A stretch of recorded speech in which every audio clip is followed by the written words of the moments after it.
12వ అధ్యాయం 11వ వచనం మనం పరిశీలిద్దాం.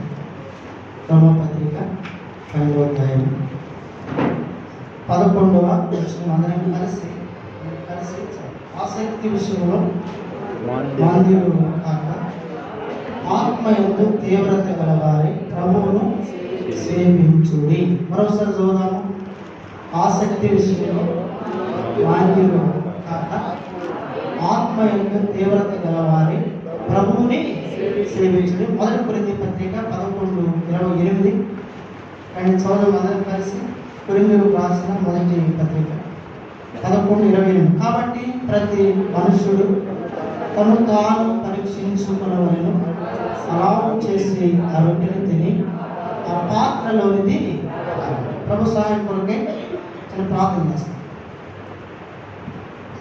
ప్రేమాస్వరూపుడైన పరలోకమందు మా తండ్రి వందనాలు. యేసుక్రీస్తు వారి యొక్క అతి శ్రేష్టమైన నామంలో వ్యవసాయ యొక్క ధ్యాన సమయంలో బలయుద్ధ సాగిపడి మా హృదయపూర్వక స్తోత్రాలు చెల్లిస్తున్నాం తండ్రి. నా కొరకై లోకంలో దేవాన్ని అప్పగించుకుని మీ శరీరమునకి మీరు కాల్చిన రక్తమును బట్టి స్తోత్రములయ్యా. ఆ శరీరమునకు రక్తమునకు సూచన ఇచ్చిన ఈ రొట్టె ఈ పాత్రలో మేము యోగ్యముగా పాలు పొంది దాని కొరకై మీరు ఇచ్చిన లేఖన బాగానే పొందనాలు. మాతో మీరు మాట్లాడము పరీక్షించుకొని యోగ్యముగా పాలు పొందే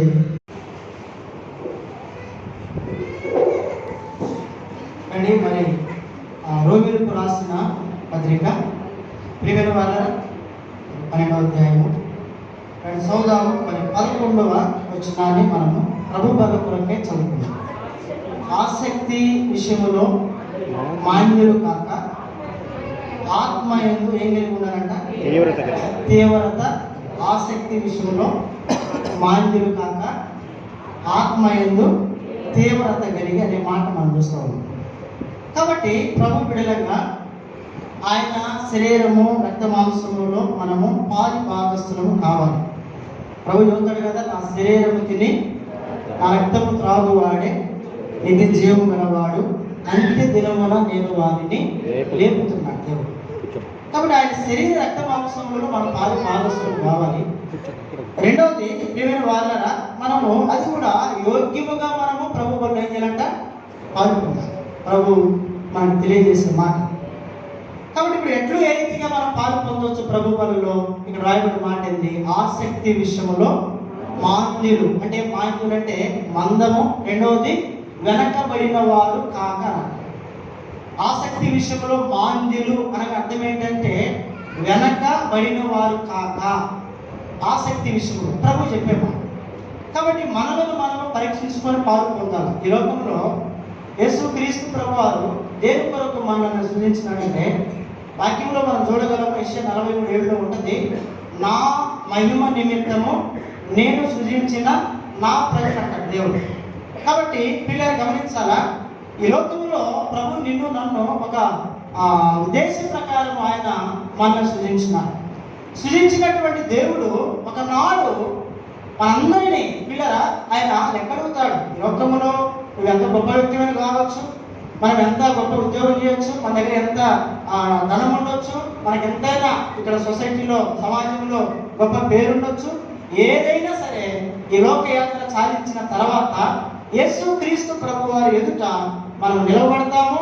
ఆ ఎదుట నిలబడినప్పుడు ప్రియమైన వాళ్ళరా ఆయన లెక్క చూసే దేవుడుగా ఉంటూ ఉన్నాడు. ఇది సత్యం. ఇది నువ్వు నమ్మినా నమ్మకపోయినా ఇది వాస్తవం. ఈ లోకంలో మనము జీవించినటువంటి జీవితానికి ఆయన లెక్క చూసే దేవుడిగా ఉన్నాడు. ఇప్పుడు ఉదాహరణ ఒక మాట మనం చూడవచ్చు. ఎక్కడుందంటే చూడండి, దానియేలు గ్రంథము 5వ అధ్యాయము 27వ వచనం చూద్దాం. దానియేలు గ్రంథము 5వ అధ్యాయము 27వ వచనాన్ని చదువుతాం. టెకేల్ అనగా అంతేనా? అంతే కాదు, 26వ ఆయన నిన్ను త్రాసులో తోచగా నీవు తక్కువగా కనబడితివి. మీరు గమనించాలా, యేసు క్రీస్తు ప్రభువారు ఒకనాడు మన భక్తిని ఆయన త్రాసులో తోస్తారా లేదా? చెప్పాలా? మీరు చెప్పాలా? యేసు క్రీస్తు ప్రభువారు మన భక్తిని ఒకనాడు ఆయన త్రాసులో చూస్తాడు. ఏంటి త్రాసులో చూసేది? సరుక? చెప్పాలా? సరుకు కాదు ప్రియమైన వాళ్ళరా. మన గుణ లక్షణాలు, మన క్రియలు, మన నడక, మన చూపు, మన తలంపు, మన ప్రవర్తన సమస్తము కూడా ఆయన త్రాసులో చూస్తాడు. త్రాసులో చూసినప్పుడు తక్కువగా కనపడ్డాం అనుకో, ఈ లోకంలో నీవు నేను మనం ఎంత భక్తి చేసినా వేస్ట్ అంతే. అవునంటాడు, నీవు పడుతున్న ఆ ప్రయాసకి ప్రతిఫలం నీకు దక్కలట. మీరు గమనించాలా, నీవు పడుతున్న ప్రయాసకి ప్రతిఫలం అనేది దక్కాల. ఒకవేళ మనం పడే ప్రయాసకి ప్రతిఫలం అనేది దక్కకపోతే మనం ఏ పని చేసినా అది దాని వలన మనకి ఏ ప్రయోజనము లేదు. అవునా కదండి? మీరు ఉద్యోగం చేస్తున్నారు, చేతులు లేకుండా చేస్తారు. ఎవరు చెప్పరా? చేస్తారా? వ్యాపారస్తులు లాభం ఆశించే ఉద్యోగం చేస్తారు. పని చేసే వ్యక్తి అయినా పోతే ఏ పని చేసినా, ఇలా ఉద్యోగం ఏం చేసినా ప్రతి మనుషుడు ప్రతిఫలాన్ని ఆశించే పని చేస్తారు. కాబట్టి పిల్లరా, ఈ లోకంలో మనము జీవించే జీవితానికి యేసు క్రీస్తు ప్రభువారు అంటే ఒక దినము లెక్క కట్టి ఆయన త్రాసులో చూస్తాడు. త్రాసులో చూసినప్పుడు మనం ఎలా ఉండాలా? తోగాలా? తక్కువ కావాలా? తోగాలా? తక్కువ కావాలా? తోగాల, అంతే కదా? తోగాలి. కానీ మనం ఏం కావద్దంట? తక్కువ కాకూడదు. ప్రభు చూస్తాడు. చూడండి, యోగ ఒక మాట అంటాడు. ఒక మాట 31వ అధ్యాయం యోగ గ్రంథం 31వ అధ్యాయం 5వ వచనం చదువుతాం. యోగ గ్రంథం 30. మీరు గమనించాలి, అబద్ధికుడనై నేను తిరుగులాడిన ఎడల, మోసం చేయుటకై నా కాలు త్వరపడిన ఎడల నేను యథార్థుడనై ఉన్నానని దేవుడు తెలుసుకున్నట్లు న్యాయమైన త్రాసులో ఆయన నన్ను తూచునుగాక అన్నాడు. ఎవరు? దేవుడు ఏం చేస్తాడట? చెప్పాలా? న్యాయమైన త్రాసులో దేవుడు మన గుణ లక్షణాలు, మన భక్తిని ప్రభు ఏం చేస్తాడంట పిల్లరా? ఆయన చూస్తాడు. ఖచ్చితంగా ప్రభు చూస్తాడు. అందుకే చెప్పినాడు ఏమని పౌలు, కాబట్టి ప్రతి మనుషుడు తను తాను పరీక్షించుకోండి. మీరు అయోగ్యముగా పాలు పొందొద్దు. మిమ్మల్ని మీరు పరీక్షించుకొని యోగ్యముగా మీరు ఏం చేయమన్నాడు? ఆయన పాలు పొందమన్నాడు. కానీ మనం ఏమంటే కొన్నిసార్లు మనమంటే మనము కాదు, లోకములో ఉండే దేవుని ప్రజలే మేము యథార్థంగానే ఉన్నామంట కదండి. మేము దేవుని యొక్క భయభక్తులు కలిగి ఉన్నామంట. పిల్లలు లేదు బైబిల్ సెలవిస్తూ ఉంది. సామెతల గ్రంథము 16వ అధ్యాయము 1వ వచనం చదువుతాం. ఒక మాట అమ్మ. సామెతల గ్రంథము 16వ అధ్యాయము మరి 1వ వచనం చదువుతాం. 1వ వచనం, హృదయాలోచనలు మనుషుని వశము, చక్కని ప్రత్యుత్తరమిచ్చుటకు యెహోవా వలన కలుగును. 2వ వచనం, ఒకని నడతలన్నీ వాని దృష్టికి చూడండి ఎలా ఉండవంట? అసలు ఏ దోషం లేదు, అంతే కదా? నేను మాట్లాడే మాట, నేను ప్రవర్తించే ప్రవర్తన, నేను నడిచే నడక, ప్రియమైన వాళ్ళు ఏది చేసినా కానీ నా దృష్టికి నాకు ఎలా ఉంటుంది? అది చెప్పాలా? అది నిర్దోషమైనగానే ఉంటుందంట. అంటే నా దాంట్లో నాకేం కనబడదు, తప్పు అనేది కనబడదు. వాస్తవమే. అలా అనుకోకపోతే ఈ లోకంలో ఏ మానవుడు కూడా బ్రతకలేడు. అవునా కదండి? అలా అనుకోకపోతే ఎవరు కూడా ఏంటంటే బ్రతకలేరు. బైబిల్ సెలవిస్తూ ఉంది. కానీ ఒక ఎదుట వారి నడక నిర్దోషంగా కనబడిన యెహోవా ఏం చేస్తాడు? మనల్ని పరిశీలించేది ఎవరంట? దేవుడు. ఆయన మనల్ని పరిశోధించేవాడు. కాబట్టి యేసు ప్రభు చెప్పే మాట ఏంటంటే ప్రియులారా, అక్కడ రాయబడిన మాట రోమపత్రిక 12వ వచనంలో మనం చూస్తాం. ఏమని అంటే ఆసక్తి విషయంలో మాన్యులు కాదు. ఎన్నడైనా సరే ఆసక్తి విషయంలో మాన్యులు కావద్దు. ఒకటే దానికి బుద్ధి ఏంటంటే ఒకనాడు ప్రభు మన త్రాసులో ఆయన చూస్తాం. ఎప్పుడు కూడా దాన్ని మర్చిపోవాలి. మన హృదయంలో పెట్టుకోవాలి. అది వీళ్ళరా మన హృదయంలో పెట్టుకోవాలా, దాన్ని రాసుకొని మన మెడలో వేసుకోవాలా. ప్రతి దినము కూడా దాన్ని మనం చదువుకోవాలి. తెలుసా? ఆయన నన్ను త్రాసులో చూస్తాడు దేవుడు.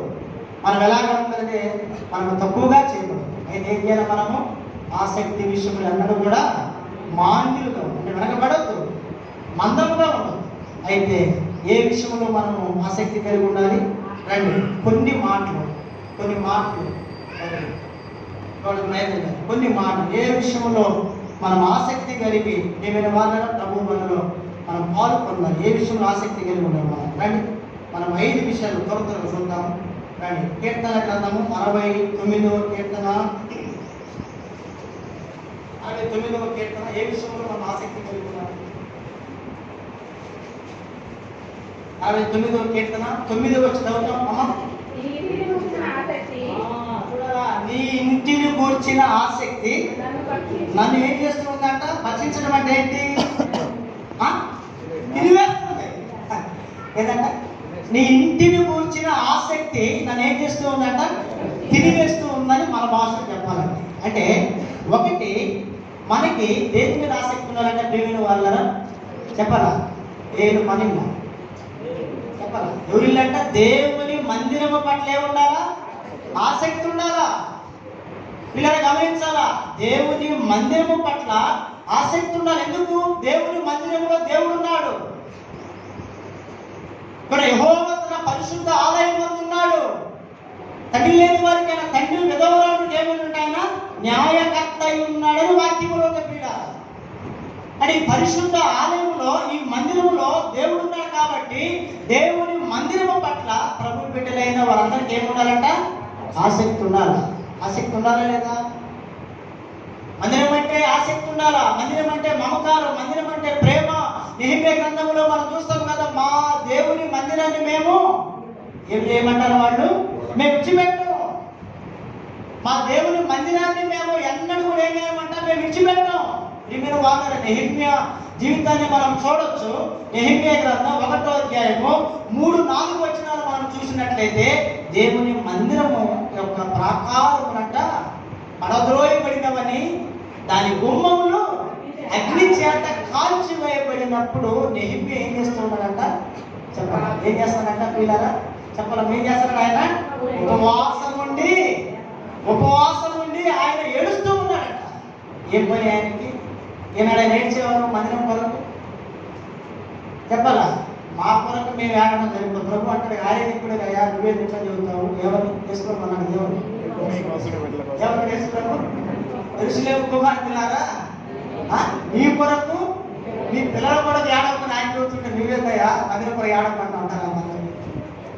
చెప్పాలి. మీ కొరకు మీ పిల్లల కొరకు అంటే వారు మీరు నరకానికి పోకుండా, మీ పిల్లలు నరకానికి పోకుండా దాని కొరకు మీరు ఏడవండి అమ్మా, నాదేముంది?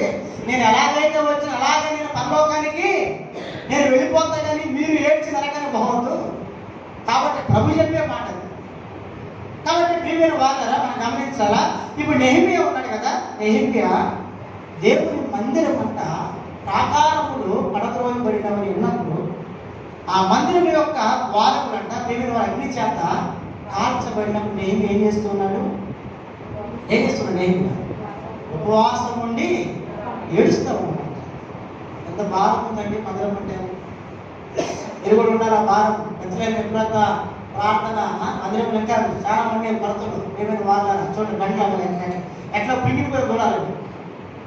చూసినారా బండ్లు ఎట్లా పిండిపోయింది? అదే కదా 1:4 ఉంటది కదా, ఏమని? దేవుని మందిరము పాడైపోయి ఉండగా మీరు ఎటువంటి ఇళ్లలో నివాసం చేస్తున్నారంట? సారంగి వేసిన గృహాలలో నివసించుటకు ఇది మీకు ఇది సమయమా అన్నాడు ఆయన. చూడండి, దేవుని మందిరము అనుకున్నారంట, ఇది అంత సమయం ఇంకా రాలేదు. మనం చెప్పే మాట ఎప్పుడు అసలు బైబిల్ దాన్ని యాక్సెప్ట్ చేయలేదు. ఎప్పుడు ప్రభు ఏమంటాడు? మీరు పని ప్రారంభించండి అంటే ఇప్పుడు విశ్వాసం ఏమంటారంటే, సర్వలోక విశ్వాసం ఏమంటారంటే ప్రతిదానికి ఏముంది? ఏటానికి కాదు, మనం ఏటానికి కాదు. మీరు గమనించాలి పిల్లలు, ప్రతిదానికి సమయం కలదు అనేది మనం ఏటని కాదు. యేసు క్రీస్తు ప్రభు వారు మన ఎడల ఆయన కార్యాలు చేయడానికి ఏంటంట ఆయనకి సమయం కలదు, కానీ మనము చేసేదానికి సమయం లేదు. ఇప్పుడు కాదు లేదు కదా, రక్షణ పొందుండయా అంటే ఇప్పుడు కాదు, ఏముంది? సమయం ఉంది, అంతేనా? ఇప్పుడు వాళ్ళు అనుకునేది అదే. అక్కడ ఏమని?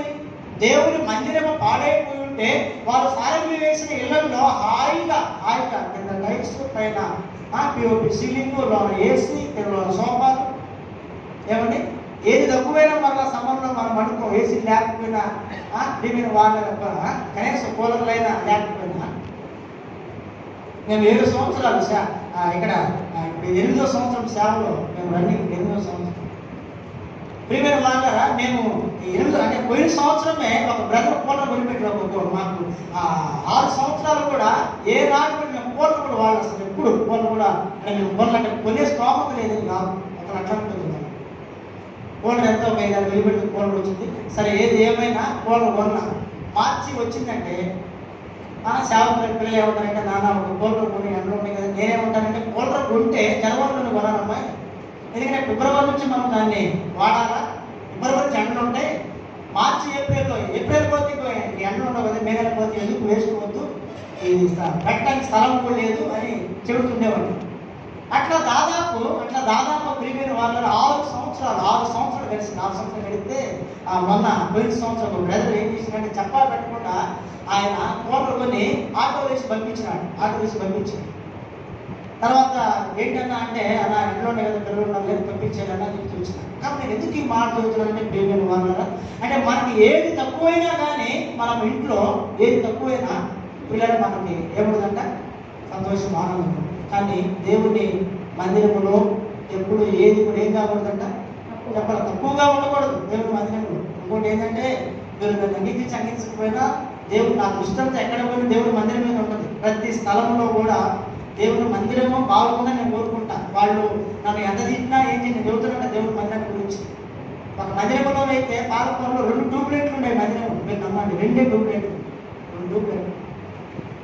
ట్యూబ్లైట్లు ఉంటాయి మందిరం అంతా మీద. 2 ట్యూబ్లైట్లు 2 ఫ్యాన్లు ఉంటాయి. బ్యాక్ సైడ్ కట్ ఉండేది కాదు, చెట్టు ఉండేది కాదు, దేవుడి 2 ఫ్యాన్లు 2 ట్యూబ్లైట్లు ఉంటే దాదాపు 30 సంవత్సరాల నుంచి అలాగే వాళ్ళు రన్ చేస్తూ ఉన్నారు ఆ మందిరాన్ని.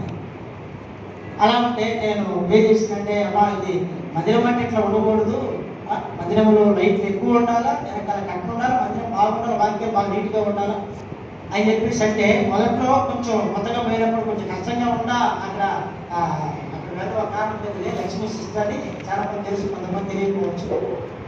కొంచెం పేరు కోసం వెళ్తే జిల్లాలో తెలియనటువంటి సరే మొదట్లో బాగా తర్వాత ఏమనేదంటే ఎదరో డబ్బులన్నీ మందిరానికి అన్ని డబ్బులంతా నిధులన్నా అయిపోయింది అన్ని మందిరానికి ముందు బట్టలన్నీ అవి ఇవన్నీ. మందిరం ఎట్లా ఉండదంటే ప్రియమైన వాళ్ళరా అద్భుతంగా ఉంటుంది మనం. కాబట్టి ఎప్పుడైనా సరే మందిరం అనేది బాగుండాలా, అప్పుడు మనం బాగుంటుంది. సంఘము బాగుంటే మన కుటుంబాలు బాగుంటాయి. కాబట్టి దేవుని మందిరంలో ఎప్పుడు ఏది కూడా తక్కువ అనేది కాకూడదు. ఇంకా కొన్ని లోపాలు ఉన్నాయి. అంటే బాగా చేయలేదని కాదు, ఇంకా కొన్ని ఉన్నాయి. ఇవన్నీ కూడా మార్చాలి. యాకోబు అన్నా ఇంకా కొంత మందిరానికి 1, 2, 4 ట్యూబ్లైట్లు ఉన్నాయన్నా, ఇవి కూడా మార్చాలి. ఇంకా ఎక్కువ పెట్టాలి ట్యూబ్లైట్లు అని చెప్పినా నేను మందిరం ఇంకా ఎక్కువ పెట్టాలంటే అన్నా కడదామన్నా కొంచెం ఒక్కొక్కటిగా మనం చేద్దామని చెప్పి వచ్చినా. కాబట్టి ఎలాగా మీరు వాళ్ళు చూడండి, మందిరంలో పక్క బండ్లంతా పాడైపోయి మరి పోతే మరి ఏదైనా కలిగినప్పుడు మనోళ్ళు ఏం చేస్తారంటే చీపుర్లు పెట్టి పాపం వాళ్ళు కొట్టి ఓళ్ళ పోయిందో కొడుతూ ఉంటారు. చీపురు నీళ్ళని బయటకు పోవటానికి కదా. నీళ్ళు పెడితే మందిరంలో మాగాన్ లాగా ఉంటుంది, నీళ్ళు నిలబడతాయి. 4 కోళ్ళ హైట్ ఉంది, మధ్యలో ఎట్లా ఉందంట పళ్ళు వస్తుంది, అంటే పళ్ళం నీళ్ళు ఏం చేస్తాయి అప్పుడు పని. కాబట్టి వాక్యం ఎవరు రాయకుండా నేను వాక్య ప్రకారం చదువుతున్నాను. మరలా మిమ్మల్ని ఏదో మోటివేషన్ చేయడానికి కాదు, ప్రేరేపిస్తున్నారని కోరుతున్నాను. వాక్యం ఉండదు. దావీదున్నాడు కదా, నీ మందిరమును గురించిన ఆసక్తి నన్ను పరీక్షించు కదా. నెహెమీయా కూడా అన్నాడు ఏమని ఆ మాట మనం చూద్దాం. నెహెమీయా గ్రంథము 1వ అధ్యాయం 4 ఈ మాటలు వినినప్పుడు నేను కూర్చుండి ఏడ్చి చూడాలా, ఏడవాలా. ప్రియమైన వాళ్ళ దేవుని మందిరము కొరకు కన్నీరు గార్చాలంట. ప్రభు మందిరం కొరకు కన్నీరు గార్చాలా. దేవుని మందిరంలో ఏది కొరతుండా, ఏది లోటుండా, దేని కొరకైనా మందిరము బాగోకపోయినా దేవుని మందిరం కొరకు మనం ఏం చేయాలంట, కన్నీరు గార్చాలా, ఏడవాలా, ప్రభుని అడగాల. ఇంకా మనం చూస్తాం కొన్ని దినములు దుఃఖముతో, ఎందుకంటే కొన్ని దినములు దుఃఖముతో నేను కొన్ని దినాలు ఉంటాడండి. మందిరం పాడైపోతుంది.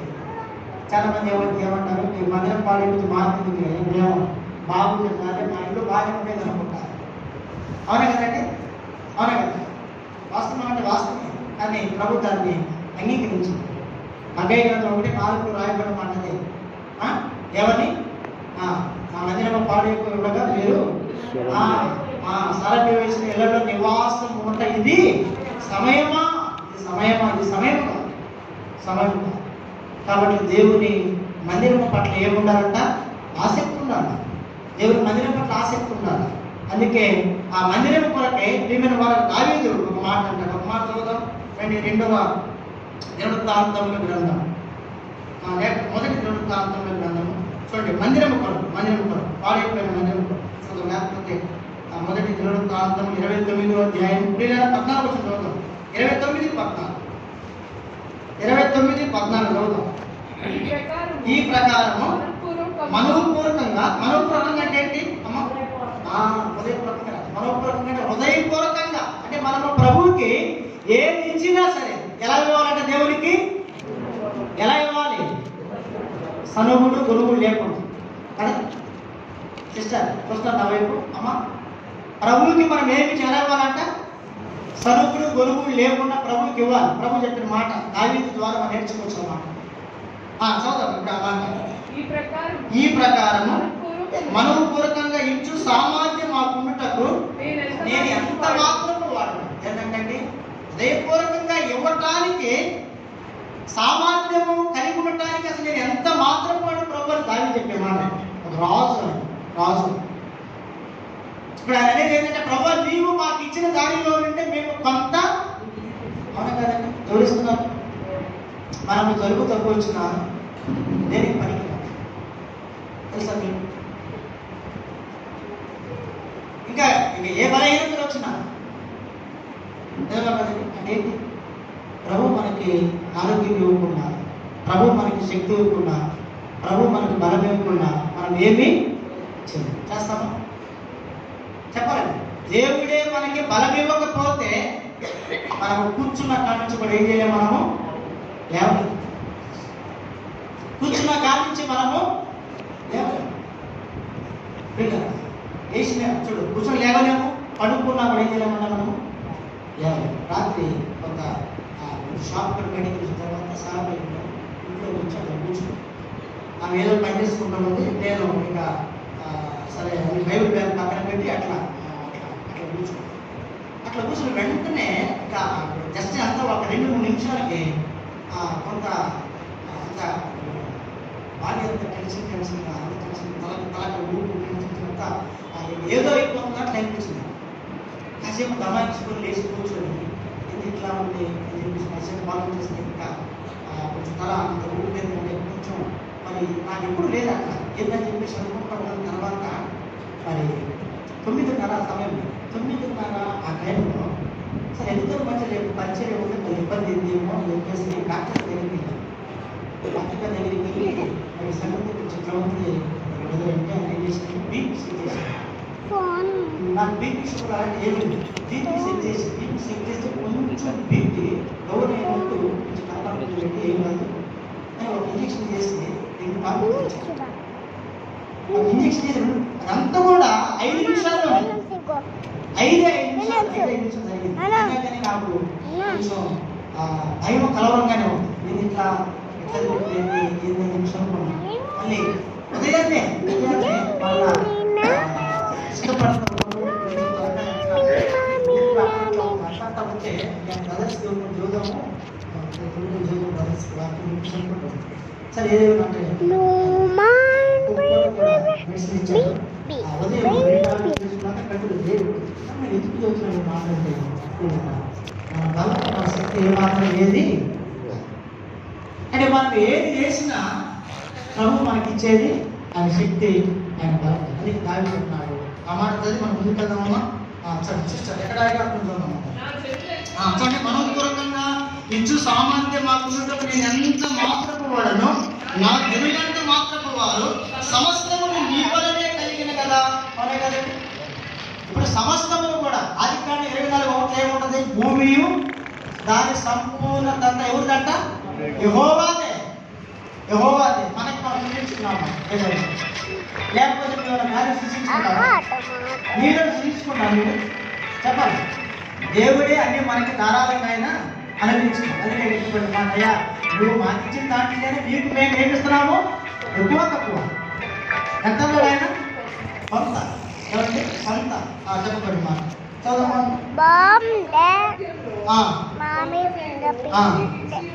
నీకు ఇచ్చి ఉన్నాము అన్నారు, నీకు ఇచ్చినాం అన్నారు. ఇప్పుడు మీరు అలా చేయమని దావీదంటే రాజు కాబట్టి అంతేనా? నా వైపు దావీదంటే ఎవరు? రాజు కాబట్టి, దావీదు రాజు కాబట్టి బ్రదరు మరి దావీదు ఇచ్చాడు, రాజు కాబట్టి ఆయన ఏది తక్కువ ఉంటే. సరే ఒక మాట మనం చదువుతాం. కొరింథీయులకు రాసిన 2వ పత్రిక. ఎవరు ఉంటారు అక్కడ 2వ అధ్యాయంలో చెప్పాలండి. కొరింథీయులకు రాసిన 2వ పత్రిక 8వ అధ్యాయంలో ఎవరు ఉంటారంట? 8వ అధ్యాయంలో ఎవరు ఉంటారు అమ్మా? కొరింథీయులకు రాసిన 2వ పత్రిక. అదే ఎవరు వాళ్ళు? 2 పేర్లు కరెక్ట్. ఎవరు? మాసిదోనియాలో ఉన్న సంఘం.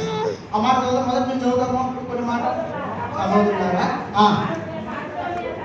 మాసిదోనియా సంఘములకు అనుగ్రహింపబడి ఉన్న దేవుని కృపను గురించి మీకు తెలియజేయచ్చు. మీరు గమనించాలి, మాసిదోనియా సంఘములకు అనుగ్రహింపబడి ఉన్న, ఏమనుగ్రహింపబడింది వారికి? దేవుని యొక్క కృప ఆ సంఘానికి ఏమైందంట? అనుగ్రహింపబడింది. మాసిదోనియాలో ఉన్న సంఘానికి దేవుని కృప ఏమైందంట? అనుగ్రహించబడింది. ఇలా మనం గమనించాలి. ఇప్పుడు ఈ కృప ఆ సంఘానికి అనుగ్రహించబడిందంటే ఈ సంఘం ఎటువంటి అనుభవంలో ఉండాలి? ఇప్పుడు ఈ సంఘం ఎలా ఉంటే ఆయన కృప అనుగ్రహించబడింది. ఆ మాట మనం చూద్దాం. ఎలాగనగా వారు బహు శ్రమల వలన పరీక్షింపబడగా అత్యధికముగా సంతోషించిరి, మరియు వారు నిరుపేదలైనను చెప్పాలా, వారు ఎవరంట? నిరుపేదలంట. కానీ వారి దాతృత్వం ఎలాంటిది? వారి నిరుపేదలే కాదంటే వారు శ్రమల వలన ఎలా ఉన్నారంట? పరీక్షింపబడుతున్నారంట. ఇప్పుడు మనం ఏదైనా ఇవ్వాలనుకోండి, చెప్పాలి, మన కుటుంబంలో అంత నెమ్మదిగా సమాధానంగా సంతోషం ఉంటేనే అంతేనా? చెప్పరేట అంత ఇస్తాను. ఒకవేళ కుటుంబంలో ఏదైనా శ్రమ ఉందా, ఏదైనా బాధ ఉందా, కొంచెం గలాటలుందా, ఏం చేస్తారు? వాళ్ళు ఇవ్వడానికి ఇష్టపడరు. మా బాధలే, మా తిప్పలే మేము పడతా ఉన్నాం. కొంచెం కొన్ని తెలుసో లేదు, కొన్ని సంఘాల్లో ఒక సిస్టర్ చూసింది, వ్యాన్ కొంటే తొలపాడు. ఆమె ఏమంటదంటే, అన్నా వ్యాన్కి తెచ్చిన సంగతి అన్న పొరపాటును కూడా మీరు అమ్మతాను మామూలుగా వెళ్తారు. మళ్ళీ ఇద్దరు మందిరానికి వస్తారు. ఇద్దరు మందిరానికి వస్తారు. కానీ ఆమె ఏమైందంటే, అన్న నేను వ్యాన్కి తెచ్చిన సంగతి మనం మీరు మర్చిపోతే ఎందుకంటే అసలు మర్చిపోయి కూడా ఆయనతో అనుమాకన్నా అన్నాడు. అంటే ఆయన ఒప్పుకోడట. అంటే ఈమెకి ఇవ్వాలని ఉన్నా ఆయన ఒప్పుకోడు. లేకపోతే ఒకవేళ ఈమెకి ఆయనకి ఇవ్వాలని ఉన్నా ఈమెకి ఇవ్వాలని లేకపోతే ఆయన మీద చెప్తుందేమో తెలియదు. కానీ దాని రెండో వర్షం ఆలోచన చేయాలి మనం. అది కూడా కొంతమంది ఇవ్వటానికి మనసు లేక ఏం చెబుతారంటే, అన్న ఆయన నాకు ఇవ్వాలని చెప్తున్నా, కానీ ఆయన మాత్రం ఒప్పుకోడన్నా, ఆ సంగతి తెలియదు. నిజం. పిల్లలు వీళ్ళకి రావడానికి మనసు ఉంటుంది మందిరానికి, కానీ వీళ్ళు ఏం చెబుతారంటే, అన్నా మరి అసలు ఒప్పుకోడన్నా, ఒక ఆదివారమే మాకు ఏముంది పర్మిషన్ ఉంది, మిగతా రోజుల్లో మందిరానికి వస్తే అన్నా ఆయన ఊరుకోడు. ఈమె ఎడిపోతే అడుగుతుంది ఆయన. మీరు గమనించి నేను చూసిన అట్లా టీవీని వాళ్ళ ఆ భార్య, ఆ మహాతల్లి, ఆ అత్తగారు ఏది చెబితే ఆయన ఇక చూడండి, ఏది చెబితే అదే, ఏది చెబితే ఇక తేడా వచ్చిందనుకో ఇక నిరాహార దీక్షలు, ప్రియమైన వాళ్ళ పాదయాత్రలు ఉంటాయి. ఇంకా పాదయాత్ర అంటే ఏంటి? పోతాం. నిరాహార దీక్ష అంటే తినేది లేదు, ఏం లేదండి. లేదు, తెలుసు ఇలాంటి అన్ని సేవకులుగా ఆ వ్యక్తిత్వాల గురించి, కుటుంబాల గురించి అసలు ఎట్లా ఏందనేది ఆ మాత్రం అవగాహన లేకపోతే సేవ మేము చేయలేము. ఆ కుటుంబంలో యజమాని యొక్క పౌరత్వం ఉన్నది, భార్య పౌరేంటి, పిల్లలు ఏంటి అన్నది సమస్తము ఆ మాత్రము తెలియకపోతే సేవ చేయడం కష్టం. ఎందుకంటే వాళ్ళు అడిగితేనే ప్రియమైన వాళ్ళ ప్రభు సన్నిధిలో వారిని ఆత్మీయ అంతగా వాళ్ళని బలపరచాలి. కాబట్టి అట్లా రీతిగా. కానీ వీళ్ళు మాత్రము ఏమైందంటే ప్రియమైన వారి శ్రమల వలన వారు పరీక్షింపబడినప్పటికీ కూడా వారి దాతృత్వం ఏంటంట గొప్పది. వారి దాతృత్వం గొప్పది. వారు నిరుపేదలను వాక్యంలో రాయబడింది. నిరుపేదలు పిల్లరా ఏటేటి తాళ్ళు అని కోసులు పక్క ఉండదు, తాళ్ళు గొలుసులు పక్క ఉండదు. ఒక అక్క ఉండదు, ఆమె కోట బియ్యం తింటారు, స్టోర్ బియ్యం తింటారు. మందిరంలో ఏదైనా మీటింగ్ పెట్టారంటే 10,000 రూపాయలు ఇచ్చింది. నేను సేవకుని కదండి, మా బావగారి సేవకుడు అంటే అద్భుతం. ఆమె ఇద్దరు ఆడబిడ్డలు, ఆమెకి ఇల్లు లేదు, పూరీలు ఉంటుంది పిల్లరా. అంటే ఆ ఇంట్లో నేను ప్రార్థన చేశాను, వాళ్ళ ఇంట్లో వెళ్ళి అన్న మా ఇంటి మీద ప్రార్థన చేయాలంటే వెళ్ళి ప్రార్థన చేశాను. అంటే ఆమె గురించి ఆ సేవకుడు యొక్క సాక్ష్యం ఏంటంటే, ఆ రాజా మంచి నమ్మకస్తురాలు అంటారు. ఆమె వాళ్ళ ఇంట్లో కోట అంటే స్టోరీ మీద తింటారు. వారు మందిరానికి ఏదైనా మీటింగ్ పెట్టినా ఏం చేసినా కానీ ప్రేమైన వాళ్ళరా 10,000 రూపాయలు ఇచ్చిందంటే ఇప్పుడు కూడా 10,000 రూపాయలు. అత్యంలో ఉంది యువక ఇచ్చి నష్టపోయిన వాళ్ళు లేకుంటారా? ఇచ్చి నష్టపోతే ఎవరు ఇవ్వకూడదు ప్రభువుకి రాస్తాం. కానీ యువక ప్రభువుకి నష్టపోయిన వాళ్ళు చాలా మంది ఉంటారు. బైబిల్ చెప్పేది మనకి. దానికి ఇంకా చాలా రుజువులు ఎక్కడిచ్చారు ఏంటంటే ఉండే దానికి రుజువులు ఆధారాలు ఉన్నాయి. ఏదో చెప్పినట్టే వాళ్ళ మన సమయం కాదు. బైబిల్ ఇచ్చిన వాళ్ళు ఉన్నారు అట్లా. ఇవ్వకపోతే తప్పు అన్నట్టు కూడా బైబిల్లో రాయబడిన సందర్భాలు కూడా ఉన్నాయి. దేని కొరకంటే దేవుని మందిరము కొరకు ఇవ్వటం కొరకు తీర్మానం చేసుకున్నారంట. ఎవరు? ఇశ్రాయేలు. ఆ మాట చదువుతాం, ఆ మాట చదువుతాం. నెహెమీయా గ్రంథం ఎక్కడుందా మాట అని నెహెమీయా గ్రంథంలో ఉంటుంది ఆ మాట. నెహెమీయా గ్రంథము చూద్దాం రండి. 10వ అధ్యాయము 32 వచ్చింది చదువుతుంది ఒకసారి. నెహెమీయా గ్రంథము 10:32 వచ్చింది. వినాలి జాగ్రత్తగా మనం. మరియు మన దేవుని మందిరపు సేవ నిమిత్తము ప్రతి సంవత్సరము తులము వెండిలో 3వ వంతు ఇచ్చేదమని నిబంధన చేసుకుంటేమి. ఇశ్రాయేలీలందరూ కూడా దేవుని యొక్క మందిరానికి సేవ నిమిత్తము వాళ్ళు ఏం చేసుకున్నారంట? చెప్పరేటమ్మా? తీర్మానం, నిబంధన అంటే వడంబడిక వారు చేసుకున్నారు. అంటే ఖచ్చితంగా మేము ఇవ్వాల్సిందే. ఇది మొదటిది. ఇంకొక మాట చదువుతాం. రెండవ మాట క్షమించండి. 34వ అధ్యాయము 2వ లైన్. జనులను కట్టెలు అర్పణం అర్థం ఒకసారి. 34 వచ్చి చదవాలి. ఆ జనులలోను కట్టెల అర్పణమును మా దేవుని మందిరములోనికి ఎవరు తేవలెనో వారును. చూడండి, అంటే చీట్లు వేసుకుంటున్నారంటే ఏంటి అర్థం? ఇప్పుడు ఎక్కువైనారని అర్థం. ఎక్కువ మంది ఉంటేనే చీట్లు వేసేది. ఏమండి చెప్పండి. ఎక్కువ మంది ఉంటే ఏం వేస్తారంట? ఊళ్ళో బొమ్మలు తెలియదు, చీట్లు వేస్తే సరిపోయింది అనుకుంటారు. అంటే అంతమంది వారు నిబంధన చేసుకున్నారు కాబట్టి ప్రియమైన వారు నా వంతు నేను తీసుకొస్తానని చెప్పేసి వాడు అనుకుంటుంటే ఏమైనా ఇట్లా కాదు. అసలు చీట్లు వేస్తే ఫలానా కుటుంబం మీద ఆ చీట్లు పడితే వాళ్ళే తీసుకొచ్చి ఇచ్చారు. అది వాళ్ళు నిబంధన చేసుకుంటే ప్రియమైన వాళ్ళు. ఇంకొక మాట చూద్దాం. మరి 3వ మాట 35 వచ్చి చదువుదాం. 35 వచ్చి మరియు మా భూమి యొక్క ప్రథమ ఫలములను సకల వృక్షముల ప్రథమ ఫలములను ప్రతి సంవత్సరము ప్రభువు మందిరమునకు మేము తీసుకొని వచ్చినట్లుగా నిర్ణయించుకుంటేవి. లేదంట మనం చేస్తారు కొంతమంది సంఘాల్లో బీరకాయ, ఒక్కొక్క బీరకాయ తెస్తారు. ఏం చేస్తారంట చెప్పాలా? ఒక సొరకాయ తెస్తారు, 2 బీరకాయలు తెస్తారు, 3-4 వంకాయలు తెస్తారు. మీరు చూసానంటే నేను వాడిని అంటే తక్కువ చేసి మాట్లాడుతుంది, అంటే వాళ్ళ ప్రేమ, అంటే నేను వాళ్ళ అవమానపరంగా మాట్లాడుతుంది కాబట్టి ప్రేమ తీసుకొస్తాను. మంచిది. వాళ్ళు ఏమంటారంటే వచ్చి అన్నా ఇది మొదటి కాయ అని అంటారు. ఏదంట? ఇది మొదటి కాయ. చెప్పాలా? దేంట్లో మొదటిది చెప్పాలా? అది ఏ చెట్టు అయినా మొదటి ఇస్తున్నారు. బాగా ఏది అంతవరకు ఇంటి ముందు నాటుకున్న ఆ పెరట్లో ఒక్కొక్క కొన్ని ఒక టమాటా చెట్టు, ఒక వంగ చెట్టు, ఇట్లా ఒక్కొక్క కాయ. మరి పొలంలో సంగతి ఏంటి చెప్పలేదు. ఏం మాట్లాడు? ఇప్పుడు ఒక వ్యక్తి 10 ఎకరాలు, ఇప్పుడు ఒక 2 ఎకరాలు మెరుగుదల పత్తి వేసాడు అనుకోండి.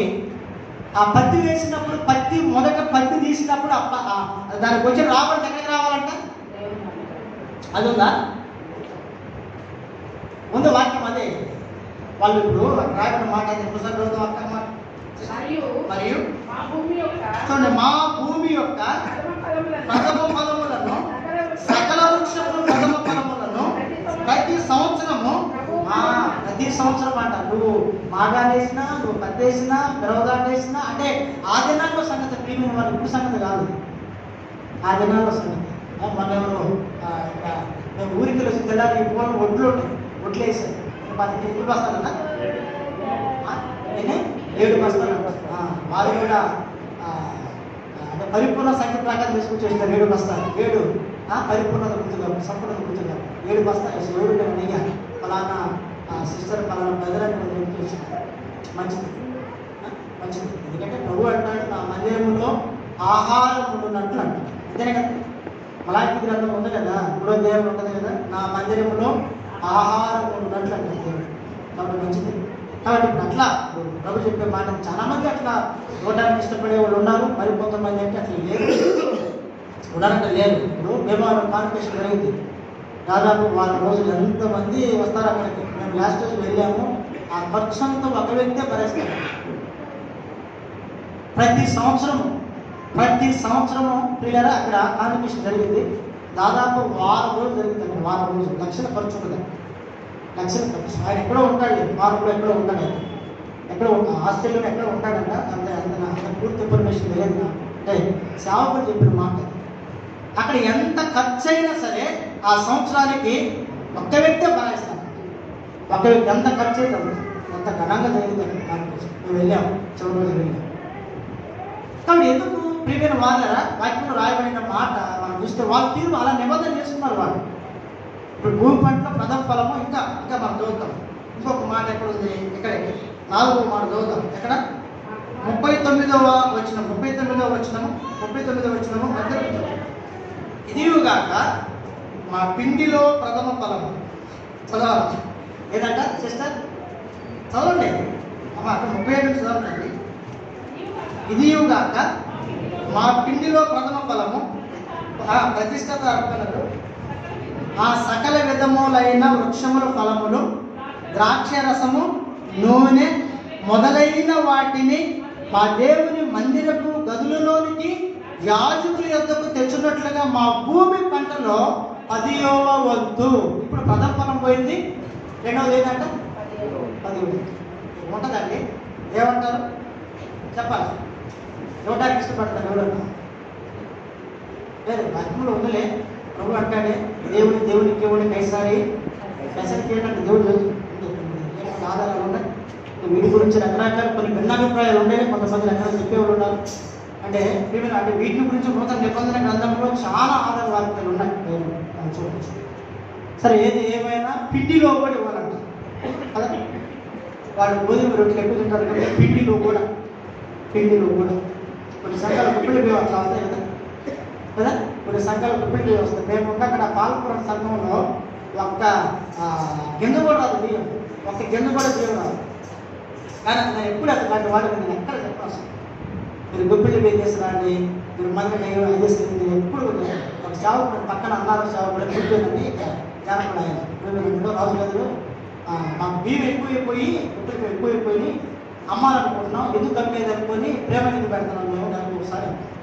మరి మీ మేడ గుప్పిళ్ళు బియ్యం వస్తాయంటే అలా రావన్నా ఎవరు చేస్తాను మరి చెప్పాలని నువ్వు నేర్పించాలి సంఘాన్ని. ఏమి నేర్పిస్తాం? మనం చెప్పేవరకు ఏమంటారు, ఈయన ఇవన్నీ ఉన్నాయి కదా, ఈయన డబ్బులు మనిషి, ఈయన అది ఇది రకరకాలుగా ఉంటాయి, ఉంటాయని నేనేం చెప్పనన్నా వాళ్ళు నేర్చుకుంటారు అంటే కాదు. ఖచ్చితంగా మనం సాగులకు నేర్పించాలి, గుప్పెళ్ళి దేవులు రావాలి. ఎందుకంటే వాక్యంలో ఉంది. హెచ్కెల్ గ్రంథంలో చూడండి, ఒక మాట చూద్దాం. హెచ్కెల్ గ్రంథం ఎక్కడో ఉంటుంది అన్నమాట, ప్రియమైన మాట.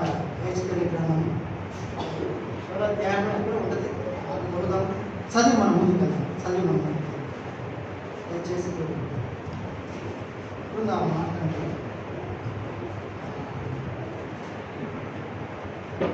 చూడండి హెచ్కెల్ గ్రంథము 44వ అధ్యాయం జాగ్రత్తగా చదవాలి, మనం జాగ్రత్త చదవాలి. 30 వచ్చి చదవండి. 44 వచ్చి 44 మీ ప్రతిష్ఠిత అర్పణలన్నిటిలోనూ తులిచూలు వాటన్నిటిలోనూ మొదటివి ప్రథమ ఫలములన్నిటిలోనూ మొదటివి యాజకులను మీ కుటుంబములకు ఆశీర్వాదము కలుగునట్లు మీరు ముద్దగా పిసికిన పిండి ముద్దను అంటే దాని అర్థం ఏంటంటే అంటే ఇప్పుడు మనం పిండి పిసికినా మనము ఏది వండినా అంటే ఇప్పుడు మనం ఒక ఎలా చెప్పాలని ఇప్పుడు మనం రైస్ చేసేటప్పుడు మీరు పోసి పెట్టి కొట్టుకుంటారు కదా కొట్టుకున్నప్పుడు ఏమంటారు వాటిని అంటే అంటే బైబిల్ ప్రకారం అవన్నీ బైబిల్ ప్రకారం కాబట్టి ఏదంటే ఇది సందర్భానుసారంగా ఉంది కాబట్టి మీ మాట ఇప్పుడే చూపించడం జరిగింది. కాబట్టి ఏది ఏమైనా వాళ్ళు దేవుని మందిరం కొరకు ఇశ్రాయేలు అట్లా ఏం చేసుకున్నారంటే వారు చెప్పండి నిబంధన వారు ఈ ప్రకారం మనం చూస్తే ప్రియమైన వారు కదా మరి మాసుతోనే సంఘము మరి ఎవరంట నిరుపేదలు ధనవంతుల అంటే కాదు నిరుపేదలు స్థలములో మందిరం కడతా ఉంటే ఆ మందిరానికి ఇవ్వడానికి ఒక వ్యక్తి దగ్గర ఏమీ లేవు.